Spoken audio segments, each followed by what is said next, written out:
दोस्तों, कुछ लोगों की फितरत, नेचर, बल्कि ये कह सकते हैं कि वो पैदा ही इसलिए होते हैं कि किसी का मजाक उड़ाए, किसी को नीचे दिखाए, किसी के सिफात, कमालात और औसाफ को गिरी हुई निगाहों से देखे। उनका नेचर ही जिस तरीके से बिच्छू का काम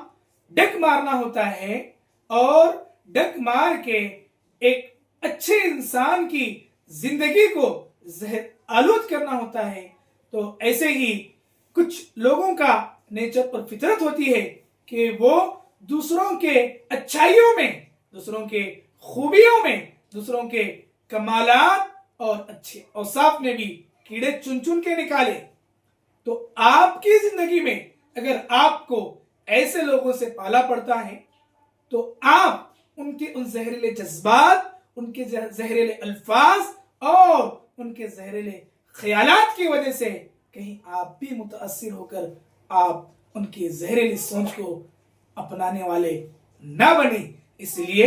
होशियार हो जाएं और जहरीलों के जहरीले माहौल को देखकर अपने आप को होशियार और हसास बनाकर रिश्तों को निभाने वाला और खूबियों को सराहने वाला, कमालात की ताईद व तौसीक करने वाला बनाए। अल्लाह से दुआ है कि हमें अमल की तौफीक अता फरमाए।